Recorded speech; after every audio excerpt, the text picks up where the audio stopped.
Friends, welcome back to my YouTube channel Shrisa visual art gallery. So friends, आज मैं आपके साथ डिस्कस करने वाली हूँ UGC NET JRF visual art के फर्स्ट क्वेश्चन पेपर को लेकर, जिसमें टोटल 50 क्वेश्चंस हैं। और इसके बाद जो मैं नेक्स्ट वीडियो लेकर आऊँगी उसमें सब्जेक्टिव क्वेश्चंस होंगे, जिसमें 100 क्वेश्चन है। तो फ्रेंड्स, चलिए टाइम को वेस्ट ना करते हुए हम क्वेश्चन पेपर को सॉल्व कर लेते हैं। इसमें फ्रेंड्स मैं केवल आपके साथ राइट क्वेश्चन को ही डिस्कस करूंगी, और जो नेक्स्ट वीडियो लेकर आऊँगी उसमें मैं सॉल्व क्वेश्चन पेपर को लेकर आऊँगी। उसमें सारे क्वेश्चन को मैं सॉल्व भी कराऊंगी और उसके राइट आंसर्स तो मैं इसमें आपके साथ डिस्कस ही कर रही हूँ। और जिन लोगों ने मेरे चैनल को सब्सक्राइब नहीं किया है या जो मेरे वीडियो को पहली बार देख रहे हैं वो मेरे चैनल को सब्सक्राइब कर लें, क्योंकि मेरे फ्रेंड्स बहुत सारे ऐसे मैंने विजुअल आर्ट से संबंधित, चाहे वो टीजीटी के हों, यूजीसी नेट जेआरएफ, डीएसएसबी, जितने भी फाइन आर्ट से संबंधित एग्ज़ाम्स हैं, उन सभी एग्ज़ाम्स के क्वेश्चंस पेपर मैंने अपने चैनल में डाल रखा है। आप वहाँ से जाके मेरे सारे वीडियो को देख सकते हैं। और जिन्हें भी इस क्वेश्चन पेपर की पीडीएफ चाहिए वो मेरे टेलीग्राम चैनल से जुड़ जाएं। मेरे टेलीग्राम चैनल का नाम है Shrisa visual art gallery. Shrisa visual art gallery. तो मेरे टेलीग्राम चैनल से जुड़ जाइए। वहाँ पे बहुत सारे क्वेश्चन पेपर प्रोवाइड कराए जाते हैं। उसमें जितने भी फाइन आर्ट से संबंधित क्वेश्चन हैं वो सारे क्वेश्चंस प्लस जितने भी इंपॉर्टेंट नोट्स हैं वो मेरे टेलीग्राम चैनल में प्रोवाइड कराई जाती है। तो आप मेरे टेलीग्राम चैनल से जुड़ जाइए, और इसकी लिंक भी मैं डिस्क्रिप्सन बॉक्स में डाल दिया है। आप वहाँ से भी जाके टेलीग्राम से ज्वाइन हो सकते हैं। तो चलिए टाइम को वेस्ट ना करते हुए हम पहले क्वेश्चन पेपर को सॉल्व कर लेते हैं। फर्स्ट क्वेश्चन है, यदि वर्ष 2020 में विद्यालयों BCD से और वर्ष 2021 में विद्यालयों EFG से उत्तीर्ण विद्यार्थियों का औसत क्रमशः P और Q है, तो Q और P कितना है? तो इसका राइट आंसर है ऑप्शन ID 10, 35, 3, यानी इसका राइट आंसर है 32। यहाँ पे जो भी राइट आंसर है उसको मैंने रेड कलर से ब्लॉक में बना दिया है, तो उसे आपको कोई प्रॉब्लम नहीं होगी। फिर नेक्स्ट क्वेश्चन है,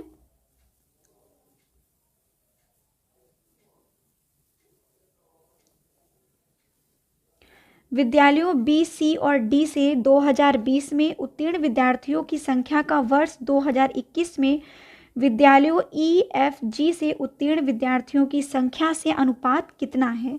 तो इसका राइट आंसर है 25:33, और ऑप्शन ID है 10, 36, 0।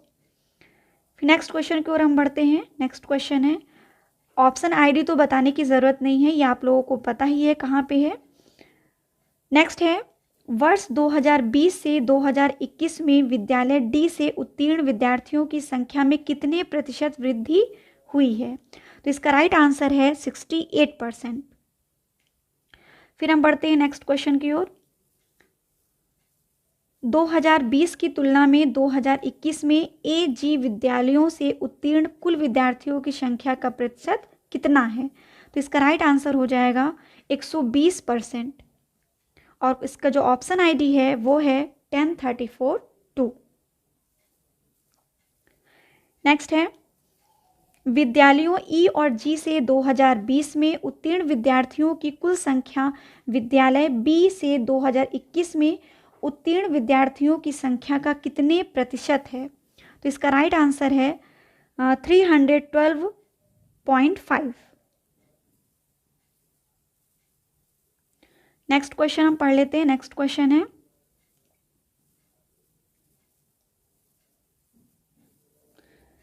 नीचे दो कथन दिए गए हैं। कथन फर्स्ट है, गुणात्मक अध्ययन बहुधा जांच किए जा रहे प्रतिवेश का बहुत अधिक विवरण प्रदान करता है। कथन 2 है, आलोचकों ने इंगित किया है कि गुणात्मक शोध पुनरावृत्ति की समस्या से ग्रस्त है।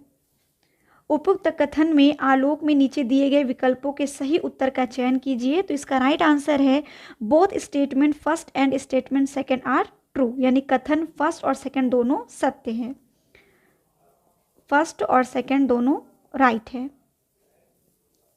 नेक्स्ट है,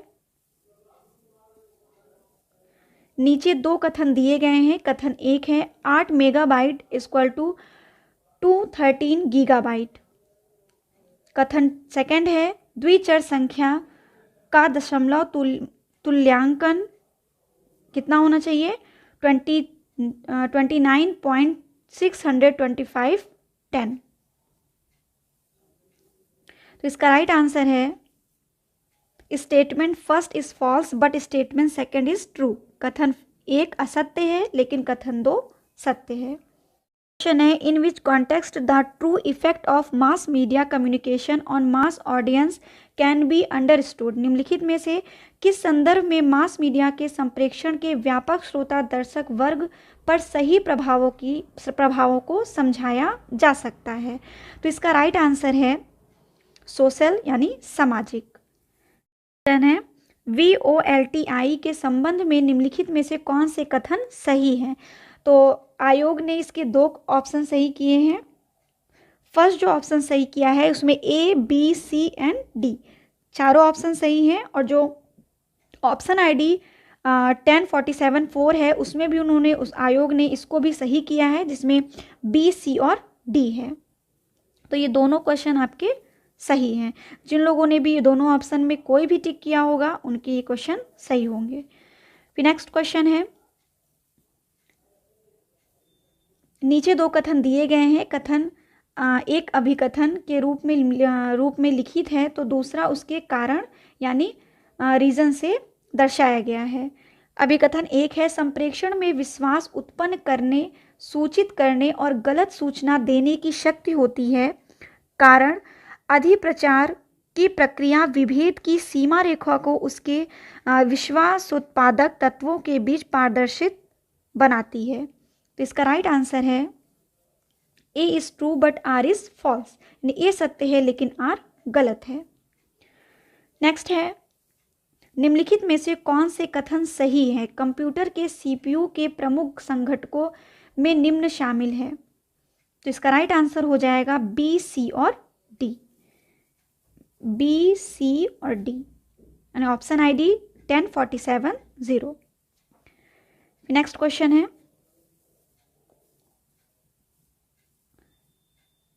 संरचित साक्षात्कार के लिए प्रश्न तैयार करने में निम्नलिखित में से कौन से उपयोगी संकेत हैं। तो इसका राइट आंसर है B, C और D। इसका राइट आंसर B इसमें दिया है आरंभिक प्रश्न शोध विषय से संबंधित होने चाहिए। C यदि प्रश्न सूचित लंबी हो तो प्रश्नों को समूहबद्ध किया जा सकता है। नंबर D सामान्य प्रश्न विशेष प्रश्नों से पूर्व होने चाहिए। फिर नेक्स्ट क्वेश्चन की ओर हम बढ़ते हैं। नेक्स्ट क्वेश्चन है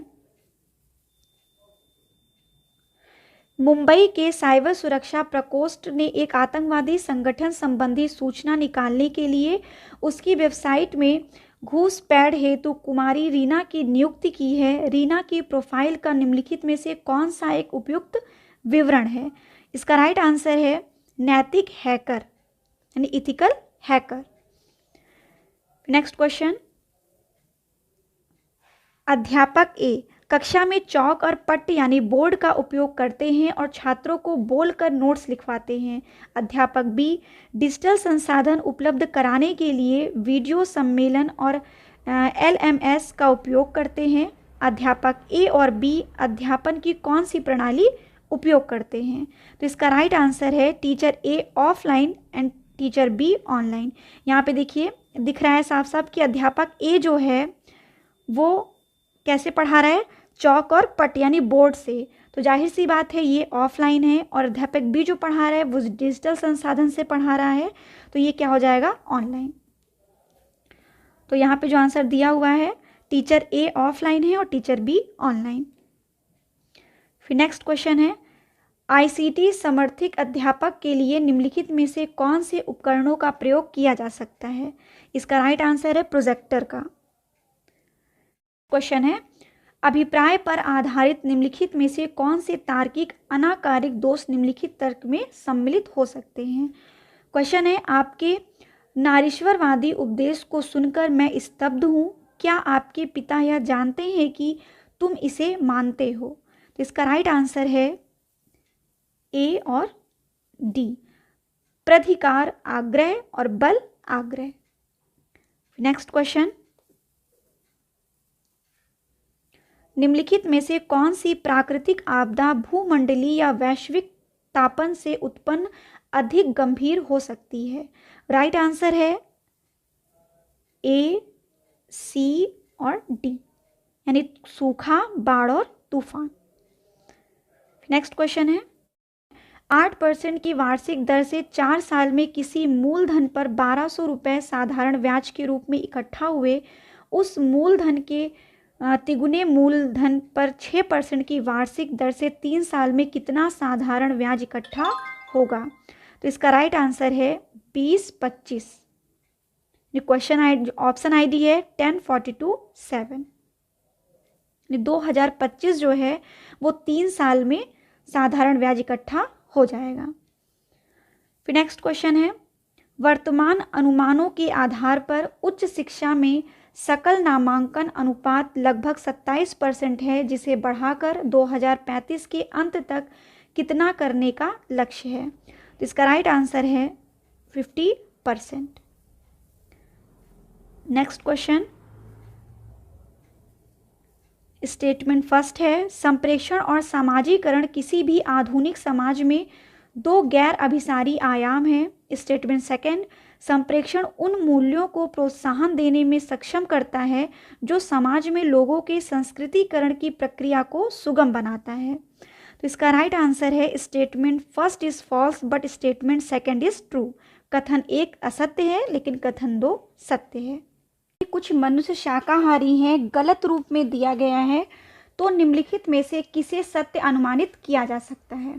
तो फ्रेंड्स यहाँ पे 4 ऑप्शन दिए गए हैं, जिनमें सबसे पहले है सभी मनुष्य शाकाहारी हैं, कोई भी मनुष्य शाकाहारी नहीं है, कुछ मनुष्य शाकाहारी नहीं है, सभी गैर शाकाहारी मनुष्य हैं।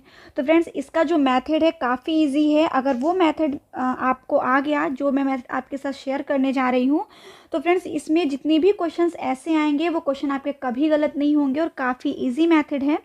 तो चलिए यहाँ पे मैंने एक ब्लॉक बना रखा है, तो हम इसके साथ ही इस क्वेश्चन को सॉल्व करेंगे।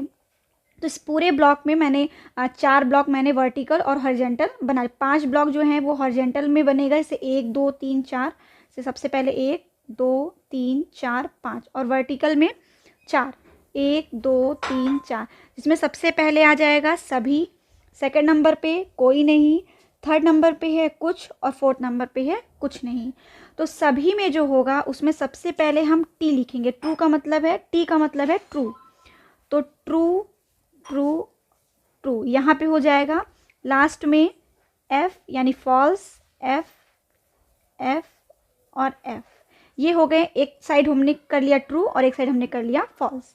फिर स्मॉल लेटर में हम करेंगे फॉल्स, कलर चेंज कर लेते हैं। फिर स्मॉल लेटर में हो जाएगा ट्रू। फिर डी का मतलब यहाँ पे है डाउटफुल, यानी डी डी डी, ये हमारा बन गया चार्ट। अब हम इसके अकॉर्डिंग अगर हम सॉल्व करेंगे तो हमारा क्वेश्चन कभी भी गलत नहीं होगा। तो यहाँ पे क्वेश्चन दिया है यदि मनुष्य शाकाहारी हैं, गलत रूप में दिया गया है, गलत रूप में यानी फॉल्स। तो यहाँ पे क्वेश्चन है कुछ मनुष्य शाकाहारी हैं, यानी कि ये वाली लाइन है, कुछ मनुष्य शाकाहारी हैं। फॉल्स यहाँ पे कहाँ दिख रहा है, ये है फॉल्स। जब यहाँ पे फॉल्स है तो क्वेश्चन पूछ रहा है निम्नलिखित में से किसे सत्य अनुमानित किया जा सकता है। तो सत्य को अनुमानित करने के लिए तो यहाँ पे जहाँ पे फॉल्स दिख रहा है इस नंबर पे, अब क्वेश्चन पूछ रहा है कौन सा सत्य है, तो सत्य के लिए राइट एरो और लेफ्ट एरो। यहाँ पे दिख रहा है ट्रू, तो यहाँ पे जो ट्रू ट्रू है, क्योंकि यहाँ पे सत्य पूछा है तो ट्रू का मतलब है कोई नहीं और कुछ नहीं। तो यहाँ पे क्वेश्चन में देखिए, यहाँ पे क्वेश्चन 1 में जो ऑप्शन दिया है बी वाला, कोई भी मनुष्य शाकाहारी नहीं है, एक हमने ट्रू में इसे ले लिया। फिर उसके बाद कुछ नहीं, यानी कि कुछ मनुष्य शाकाहारी नहीं है, यहाँ पे हो गया ट्रू, क्योंकि यहाँ सत्य पूछ रहा है। तो ये दोनों ही हमारे क्या हो जाएंगे, राइट आंसर। तो अब हम ऑप्शन को भी देख लेते हैं। ऑप्शन में भी देखिए यही दिया हुआ है, बी और सी। आई होप आपको ये जो मेथड मैंने बताया वो बिल्कुल आसान तरीके से आ गया होगा। मैं एक बार फिर से रिपीट कर देती हूँ कि यहाँ पे जो ब्लॉक बनाया गया है इसमें सबसे पहले सभी, फिर कोई नहीं, कुछ और कुछ नहीं। उसके बाद हम क्या करेंगे, ट्रू कर लेंगे, यानी कि ट्रू ट्रू ट्रू ट्रू। उसके बाद फॉल्स, यहाँ पे आ जाएगा हमारा फॉल्स, यहाँ पे भी फॉल्स, ये आपका फॉल्स हो जाएगा। फिर स्मॉल लेटर में F F, true true. Small letter में लास्ट का जो बचेगा उसमें आप क्या करेंगे, डी, यानी कि डाउटफुल। उसके बाद जैसा क्वेश्चन होगा वैसा आंसर होगा। मान लेते हैं यहाँ पे क्वेश्चन पूछ ले अगर कि कोई भी मनुष्य शाकाहारी नहीं है, ये बात अगर फॉल्स है, यानी कि ये क्या हो जाएगा, फॉल्स है, तो इसमें से सत्य क्या होगा। तो सत्य के लिए हम तुरंत राइट और लेफ्ट में देखेंगे ट्रू क्या है। तो ट्रू में सभी और कुछ आ जाएंगे, तो हमारा जो राइट आंसर हो जाएगा वो हो जाएगा सभी मनुष्य शाकाहारी हैं और कुछ मनुष्य शाकाहारी नहीं हैं। आई होप आपको ये क्लियर हो गया होगा, और अगर ये क्लियर नहीं होता है तो मैं नेक्स्ट वीडियो जो लेकर आऊँगी उसमें मैं ऐसे ही मेथड के कुछ क्वेश्चंस लेकर आऊँगी।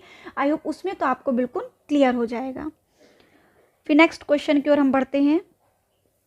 नेक्स्ट क्वेश्चन है, संप्रेक्षण में अपरोक्ष या परोक्ष रूप से अनुभव से निकली एक उच्च कोटि की अनुमति निम्नलिखित में से किसके लिए उत्तरदायी है। राइट आंसर है अब्स्ट्रैक्शन, यानी अमूर्तीकरण। नेक्स्ट क्वेश्चन है, निम्नलिखित में से अध्यापन की किस पद्धति में छात्र को बिना किसी सहायता के अपने प्रयासों द्वारा अपनी समस्या का उत्तर पाना पड़ता है। तो इसका राइट आंसर हो जाएगा स्वानुभावित, यानी कि ह्यूरिस्टिक पद्धति। नेक्स्ट क्वेश्चन की ओर हम बढ़ते हैं। स्टेटमेंट फर्स्ट है, सभी स्वाभाविक प्रदूषक कृत्रिम रसायन होते हैं। स्टेटमेंट सेकंड है, नए उभरे संदूषकों में से कई को वन्य प्राणियों और मनुष्यों में जैव संचयित होते हुए देखा गया है। तो इसका राइट आंसर है statement first is false but statement second is true. कथन फर्स्ट असत्य है लेकिन कथन सेकंड सत्य है। फिर हम बढ़ते हैं नेक्स्ट क्वेश्चन की ओर। निरपेक्ष तर्क वाक्य में निम्नलिखित प्रकारों में से किसमें परिवर्तन वैध है, यानी कि वैलिडिटी है। ऑप्शन है, कुछ एसपी होते हैं, कुछ एसपी नहीं होते हैं, कोई भी एसपी नहीं होता है, सभी एसपी होते हैं। तो इसका राइट आंसर है ए, सी और डी, यानी कुछ एसपी होते हैं, कोई भी एसपी नहीं होते हैं, लास्ट है सभी एसपी होते हैं।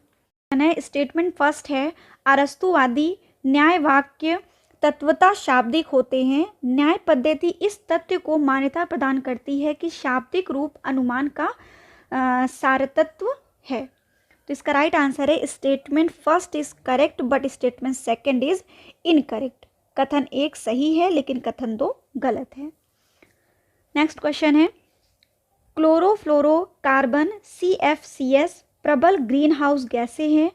CFC गैसों में तापमंडल में ओजोन को उत्प्रेरकीय ढंग से नष्ट करने की क्षमता होती है। तो इसका राइट आंसर हो जाएगा ए और आर दोनों सही है लेकिन आर ए की व्याख्या नहीं है।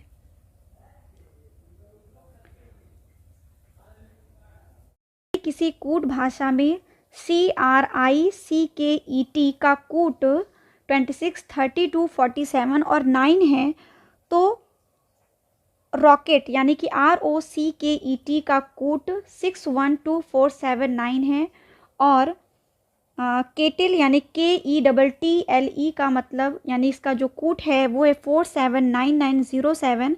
तब उस भाषा में लॉकर्स यानी कि LOCKER लॉकर का कूट क्या होगा। तो फ्रेंड्स आई होप आप लोगों ने बहुत सारे मेथड से इसको किए होंगे, क्योंकि इसका कोई एक मेथड नहीं होता है, बहुत सारे मेथड्स इसको करे जा सकते हैं। तो इसका जो मेथड मैंने जो फॉलो किया, यानी कि जिससे मैंने इसको सॉल्व किया है, वो मैं आपके साथ शेयर करूँगी। जैसे यहाँ पे सबका कूट दिया हुआ है, यानी सबसे पहले हमने क्रिकेट का कर लिया। हाँ, सबसे पहले हमने क्रिकेट का कर लिया, फिर उसके बाद यहाँ पे हो गया रॉकेट का जो दिया हुआ है, फिर केटल का यहाँ पे दिया हुआ है। अब यहाँ पे हमें किसका निकालना है, लॉकर का निकालना है। तो यहाँ पे सबसे सिंपल तरीका है कि हम सबसे पहले देख लेंगे एल का कूट कहाँ पे बन रहा है। एल का कूट अगर हम देखिए तो एल का क्या आ रहा है 0, तो हम यहाँ पे 0 लिख लिए हैं। फिर है ओ, ओ का हमने अगर देखा यहाँ पे तो ओ का बन रहा है यहाँ पे 1, ओ का बन रहा है 1, तो यहाँ पे क्या हो जाएगा 1 हो जाएगा। फिर सी, सी आप देखिए ये जो करेक्शन है आप इससे ऐसे भी मैच करा सकते हैं, अगर आपको लगे कि ये गलत हो रहा है दूसरे फॉर्मूले से करने चाहिए। तो सबसे पहले यहाँ पे देखिए सी का भी कूट 2 है, यहाँ पे भी सी का कूट 2 दिया हुआ है और यहाँ पे भी सी का कूट 2 दिया है, तो यहाँ पे हम क्या कर लेंगे 2 कर लेंगे। फिर है के को भी यहाँ देखिए के का यहाँ पे कूट 4 है, फिर यहाँ पे के का 4 है और यहाँ पे भी के का कूट 4 ही है, तो हम यहाँ पे क्या करेंगे 4 लिख देंगे। ई का कूट अगर हम देखें 7, यहाँ पे भी ई का कूट 7 है और यहाँ पे भी ई का कूट 7 है, तो हम क्या करेंगे यहाँ 7 लिख दिए। फिर आर, आर का कूट आप यहाँ पे भी देखेंगे 6 दिया हुआ है, यहाँ पे भी 6 दिया है, तो हम क्या कर देंगे 6 कर लेंगे। अब यहाँ पे आप ऑप्शन में देख लीजिए आपके कौन से ऑप्शन सही हो रहे हैं। स्टार्टिंग में अगर आप 2-3 करेंगे, 2-3 सी ऑप्शन देख के आप समझ जाएंगे कि ये राइट आंसर हमारा होने वाला है या फिर ये राइट आंसर ये हम रॉन्ग तरीके से कर रहे हैं। तो यहाँ पे देखिए राइट आंसर है 0 1 2 4 7 6, ये आपका राइट आंसर आ गया। तो फिर हम बढ़ते हैं फ्रेंड्स नेक्स्ट क्वेश्चन की ओर। नेक्स्ट है निम्नलिखित श्रृंखला में अगला पद क्या है। यहाँ पे ऑप्शन दिए हुए हैं 1 2 4 6 7 18 10 54, तो इसका राइट आंसर है 13। नेक्स्ट है टाइफाइड एक जल जनित रोग है जो निम्न में से पैदा होता है, तो किससे पैदा होता है बैक्टीरिया यानी जीवाणु से। नेक्स्ट है भारत में सामान्य उच्च शिक्षा पर होने वाला केंद्रीय सरकार का व्यय किसके माध्यम से होता है, तो इसका राइट आंसर हो जाएगा यूजीसी यानी कि यूनिवर्सिटी ग्रांट कमीशन, विश्वविद्यालय अनुदान आयोग। नेक्स्ट है स्टेटमेंट फर्स्ट, भारत में उच्च शिक्षा तक पहुंचने में बढ़ोतरी माध्यमिक शिक्षा के स्तर पर निम्न पूर्णता दरों के कारण बाधित रही है। स्टेटमेंट सेकेंड, सन 2030 तक सभी बहुविषयक उच्च शिक्षा संस्थान बंद कर दिए जाएंगे, तो इसका राइट आंसर है statement first is true but statement second is false. कथन फर्स्ट सत्य है लेकिन कथन सेकेंड असत्य है। नेक्स्ट है अनुमान के न्याय मत के अनुसार स्वार्थ अनुमान में हमें अनुमान के भिन्न चरणों के औपचारिक कथन की आवश्यकता नहीं होती है। सेकेंड है स्वार्थ अनुमान मनोवैज्ञानिक प्रक्रिया है, तो इसका राइट आंसर है both statement first and second are correct, यानी कथन 1 और 2 दोनों सही है। नेक्स्ट है भारत में निम्नलिखित में से किस विश्वविद्यालय ने पहली बार लड़कियों के लिए विश्वविद्यालय की सभी परीक्षाएं प्रारंभ की थी, तो इसका राइट आंसर है बॉम्बे यूनिवर्सिटी। नेक्स्ट है मात्रात्मक शोध में प्रमुख फोकस निम्नलिखित में से किस पर होता है। A major focus in quantitative research is on, तो क्वांटिटेटिव में क्या आ जाएगा कारणता यानी कि कॉजेलिटी। नेक्स्ट क्वेश्चन है भारत में उच्च शिक्षा में MOOC यानी कि मूक के संदर्भ में निम्नलिखित में से कौन से सही हैं, तो इसका राइट आंसर है A, C और D। ए में वे शिक्षार्थी केंद्रित होते हैं, उसके बाद है C, वे शिक्षार्थियों की विशाल संख्या को लाभ पहुंचा सकते हैं। देन लास्ट है D, वे किसी भी समय किसी भी स्थान पर कितनी भी बार अभिगमित किए जा सकते हैं। नेक्स्ट क्वेश्चन है निम्नलिखित में से कौन सी त्रुटियां सर्वेक्षण शोध में होती है, यानी choose the correct answer from the option given below, यानी कि यहाँ पे हो जाएगा आपका राइट आंसर A, D और E। A, D और E ये प्रतिदर्शन त्रुटि में आपका आ जाएगा सैंपल एरर। फिर है डाटा संग्रहण त्रुटि, इसमें आपका आ जाएगा डी में है डाटा कलेक्शन एरर। फिर है डाटा प्रक्रमण त्रुटि में आपका आ जाएगा डाटा प्रोसेसिंग एरर। नेक्स्ट है राष्ट्रीय संस्थानिक श्रेणी क्रम रूपरेखा IRF द्वारा अपनाए गए व्यापक मानदंडों में सम्मिलित है? तो इसका राइट आंसर है ABCD, ये आपके राइट आंसर है, जिसमें आ जाएगा अध्यापन, अधिगम और संसाधन। फिर है बी में स्नातक स्तर के परिणाम, सी में है प्रसार और समावेश, डी में है समकक्षों की धारणा। नेक्स्ट है स्टेटमेंट फर्स्ट, पावर ग्रिड से विद्युत ऊर्जा को अनुपूरित करने के लिए प्रकाश वोल्टिंग पट्टों का उपयोग बढ़ता जा रहा है। सेकंड है ग्रिड में जुड़े प्रकाश वोल्टिंग यंत्रों के साथ एक समस्या यह है कि वे प्रत्यावर्ती धारा AC उत्पन्न करते हैं, जबकि पावर ग्रिड प्रत्यक्ष धारा DC का उपयोग करते हैं। तो राइट आंसर है statement first is correct but statement second is incorrect. Next question है अंतर्राष्ट्रीय नेट निरपेक्षता की संकल्पना क्या है? तो इसका राइट आंसर है एक सिरे से दूसरे सिरे तक इंटरनेट तक निर्बाध अभिगम्यता का प्रयोग। किसी वस्तु के विक्रय मूल्य पर 20% और 15% की दो उत्तरोत्तर छूटें देने पर उसका विक्रय मूल्य रुपये 3060 हो जाता है। उस वस्तु का अंकित मूल्य क्या है? तो राइट आंसर है 4500, 4500। नेक्स्ट है साहित्य की सुव्यवस्थित समीक्षा में निम्नलिखित में से किसको अंगीकार किया जाता है? तो राइट आंसर है स्पष्ट कार्य प्रणालियाँ। नेक्स्ट है जब ज्ञान साझा किया जाता है तो संप्रेषण के महत्वपूर्ण पक्ष कौन से होते हैं? तो राइट आंसर है A, B और C, यानी कि आपूर्ति पक्ष, मांग पक्ष, नीति प्रवाह। The supply side, the demand side, the policy currents. Next है मापन की क्रिया में निम्नलिखित में से किस मापनी को उच्चतम मापनी माना जाता है? तो इसका राइट आंसर हो जाएगा रेशियो, यानी अनुपात। नेक्स्ट क्वेश्चन है तीन संख्याओं की अनुपात 3:5:7 हैं और उनका कुल योग 975 है, वे तीन संख्याएं कौन सी हैं? राइट आंसर है फर्स्ट, यानी कि 195, 325 और 455। नेक्स्ट है पैसेज के क्वेश्चंस हैं। क्वेश्चन है गद्यांश का केंद्रीय विचार बिंदु है, तो इसका राइट आंसर है पूंजीवाद के दुष्प्रभाव। नेक्स्ट है बाजार अर्थव्यवस्था निम्न के लिए उत्तरदायी थी, तो राइट आंसर है मैसिव पॉवर्टी, यानी कि अति विशाल निर्धनता।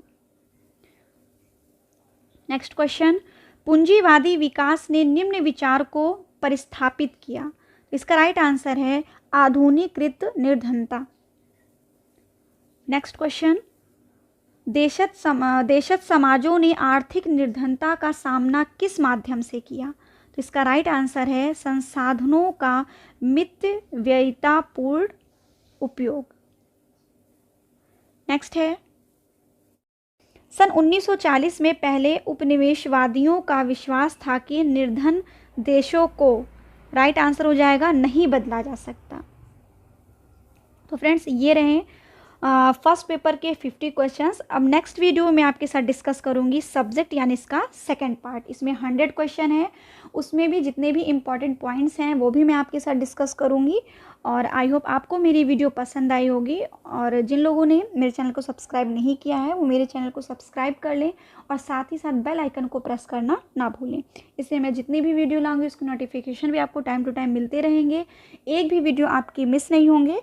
और फ्रेंड्स जिनको भी ये PDF की ज़रूरत है आप मेरे टेलीग्राम चैनल को ज्वाइन कर लें, मैं वहाँ पे इस PDF को शेयर कर दूँगी। और उसके अलावा भी जितनी भी इम्पॉर्टेंट नोट्स हैं वो सभी टेलीग्राम में प्रोवाइड कराई जाती है। तो फ्रेंड्स अब मैं मिलती हूँ नेक्स्ट वीडियो के साथ। Thank you.